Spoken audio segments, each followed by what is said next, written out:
In this lesson, we talk about crowdfunding board games, the important things that you need to know. So first of all, your best resource this time is not Wikipedia when you're looking for historical data. I compiled for you an interesting list of lists, they're called geek lists actually, that collect all the crowdfunding projects, they're mostly Kickstarters, that have been collected by the people at Board Game Geek. They are very complete, and they show every project, what was the funding of the project, what was the trajectory of the campaign, number of backers, etc. And then under each project, you can see if people have commented and what kind of feedback they've been giving to the project. These are super relevant lists. They're very long. But you can check whatever year you want. Here I put all the listed items from 2019 to 2021. I'm recording this at the end of 2021, so the second part of 2021 is not complete yet. I want to show you how this thing looks, so we'll check this link here and I'll show you in a second. Okay, so when you click on a list, this is more or less what you're gonna see. The first post here summarizes how to add one project to the list, what are the current projects that that are included in the list, and you can click to go straight to that specific project. And yeah, the posts below, they have also other interesting data. When you go to check every single item, this is more or less what you can expect. You will see an embed of widget from KickTrack that will tell you how did the campaign go, how like what was the final funding. I think it doesn't show the total number of backers here. No, but you can actually click on the link and go check directly from the campaign how things actually went. So this is a super important resource that you're gonna use all the time when you want to find projects that are similar to yours. And as I mentioned, like there are some comments below some of the campaigns, not all of them.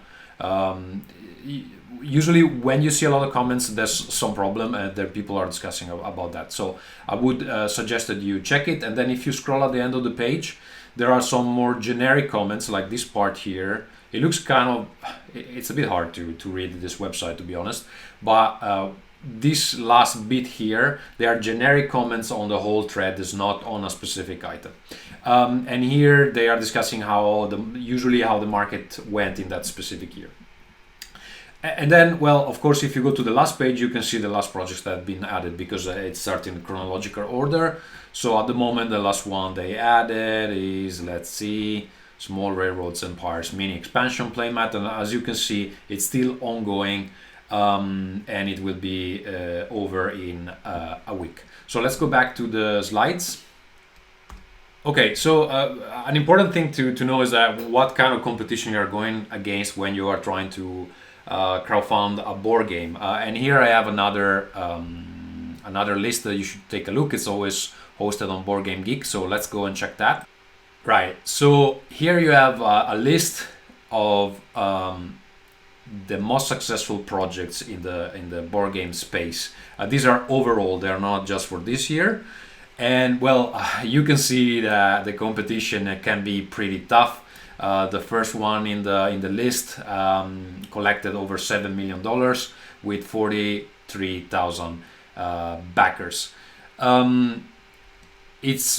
mean, you don't have to aim at this kind of success, but it's good to know how good the competition is.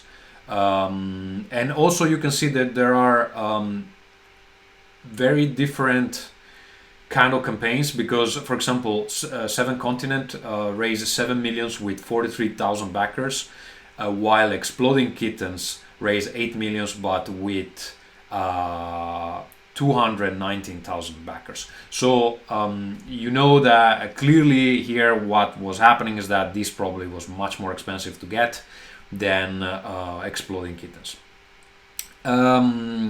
Yeah, I mean, this is a useful list, but you shouldn't be intimidated, because here's the top of Kickstarter, board game Kickstarter for the past few years. Let's go back to the slides for a second. What should worry you most is the number of projects. In 2019, there were 1,127 that were tracked. 2020, it went a bit up, 1,144. And for this year, at the moment of recording, there's over 842. It looks like it might even surpass 2020.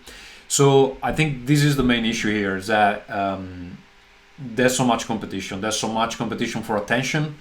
So what is gonna make your board game stand out from the crowd? That's the main question you need to answer. Why board games are using crowdfunding? There are many reasons. I tried to come up with some. So first of all, you can avoid distribution at brick and mortar stores. That's not something that all board games want, but some board games do. Especially those that are expensive to produce. They want to do one single print run, sell it all to Kickstarter backers, and don't have to worry about distribution in the stores. Why? Because stores take a big chunk of their income. The second thing is that it's a great marketing opportunity. Of course, we mentioned this before. The campaign can last anywhere from, 20 days to a month. Some campaigns even go down to 2 weeks. You need to be super confident about it if you really want to run it just for 2 weeks. But anyway, you're putting your game in front of people for an extended period of time, and that means it's especially if there's some word of mouth, your project can get a lot of eyes on it very quickly. If you are a backer, you don't probably want to hear this, but the truth is that sometimes you can get people to buy just on the pitch of the game without waiting for reviews, without waiting for having the game at the table, which is how some people like to buy board games. They want the game to come out, some people to try it, hear what they think about it, and only when they know that the game is good, they want to buy. On Kickstarter, it's a bit of a leap of faith. You need to trust that the people doing it know what they're doing, that the reviews that are on the page are genuine. And of course, sometimes there's a bit of disconnect between these two things. There are some games that I bought on Kickstarter that looked awesome, and actually when you put them at the table, they weren't that good. So you need, like, this is a sales opportunity. It doesn't necessarily reflect how good the game is. It just reflects how good you can present your game. Crowdfunding is great to estimate production, because if you have 40,000 backers, you know that you need at least 40,000 boxes.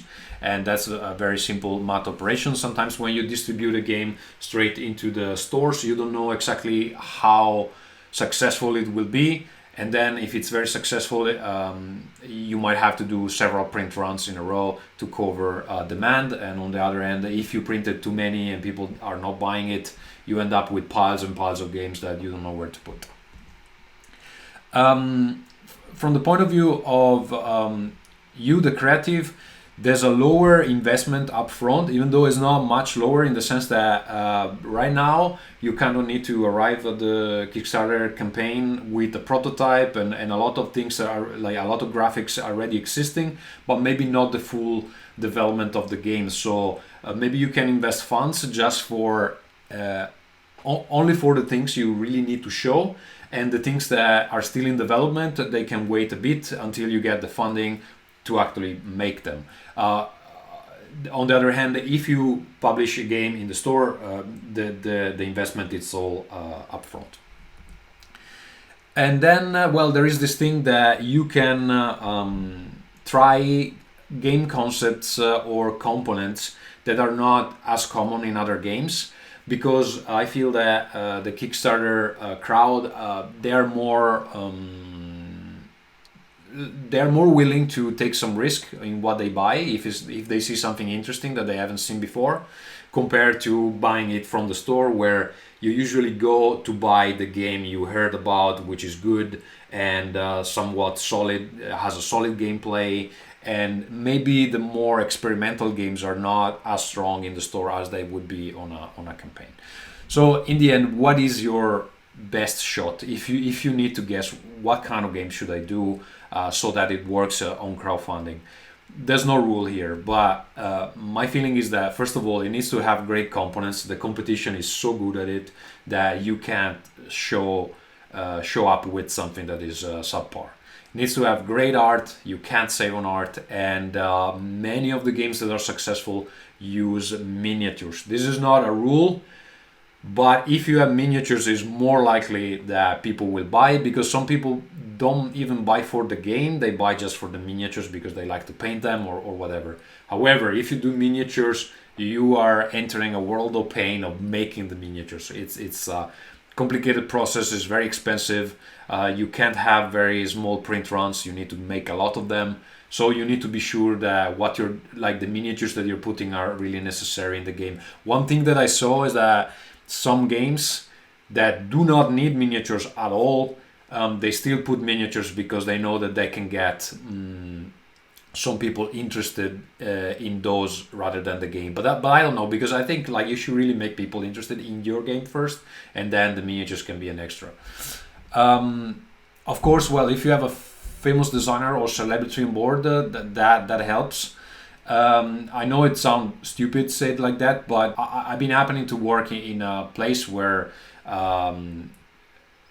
let's say Eric Lang was interested in our project, so it's not impossible to have somebody big being interested in your game. Of course, it helps if they are your friends. But yeah, this is, of course, if you have a famous designer or celebrity on board, or somebody who has made a game that has been successful, then it's easier to present it in a Kickstarter campaign. Yeah, having an existing audience, it's important. And if you don't have one, you need to build one before launching the game. And of course, if you did games before, as I mentioned, that helps, because people will remember maybe that game, and then you can say, hey, from the same designer of this game, there is this new thing. There are a few things that you absolutely need if you want to crowdfund a board game on Kickstarter. It needs to be an original theme, which is very hard right now because pretty much every single topic in the world has been used for board games. Or if it's not something original, it needs to be somewhat a new take on something that has been done before. And one important thing is that if you select a theme, I don't know, railroads, you need to actually know what's on the market that covers that topic, so you don't do exactly the same thing. My feeling is that what is very successful on Kickstarter are either party games that you can play with family and friends, or very complicated, sophisticated games. The in-betweens, I'm not sure they are doing as well as the rest, but of course there are so many campaigns, I don't read them all, I don't back them all, I don't have the money for it.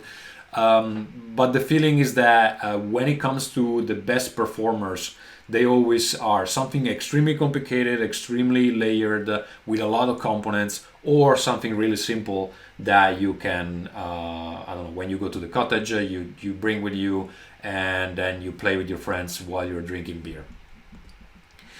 Super important is having previews or reviews of the prototype. That means that you also have to make a prototype beforehand, because you will need to send it to reviewers or people that anyway can show how the game plays and how more or less the final components will look. When you work with a factory in producing the components, they will help you create this prototype so that you can evaluate materials, etc., but also showcase the game before the whole print run is actually done.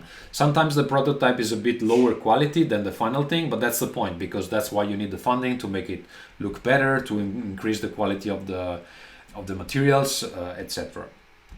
And then, well, of course, it's useful if you have a push from someone that has some authority in the field that likes your stuff. These are mostly board game reviewers, board game channels, or anyway, if you're a friend with a famous designer that doesn't want to work on your game but can give you a bit of an endorsement, well, take the opportunity to ask them. Play testing, super important. Don't go on Kickstarter with a game that has not been play tested by people outside your circle. You need to be sure that that the game works in under every condition. I know of games that work perfectly with 4 players and then they break down when you try to play solo or you try to play in 2, even though they're marketed as games that can go from 1 to 4 players. But then they actually really work only when there are 4 players. I think that's shady. I don't like it. And if somebody sells me a game that is supposed to work in solo, but then really doesn't work in solo, I'm not going to buy from them again. So be careful what you promise there. It's useful for playtesting to bring your game to events and show it to people. Many events have opportunities for upcoming designers to showcase their game, not only to publishers but also to players. So they can try it, and well, it's really important that people that you don't know try the game with you or without you. The best way is that you give them the rules, you make them read the rules, and they need to figure it out, because when you're there, you might take some things for granted. That is called blind testing. Instead, when you give the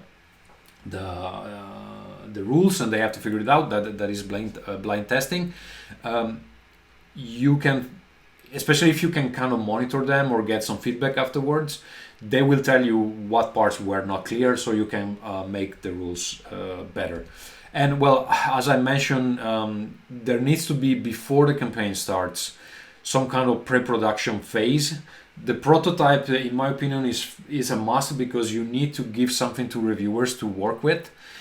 If you don't have a prototype, at least you should have a very advanced 3D visualization of how this thing is gonna look, so that you can showcase it during the campaign and give people a visual idea of what they can expect. The game can change afterwards, but it's important that people have an idea of what to expect.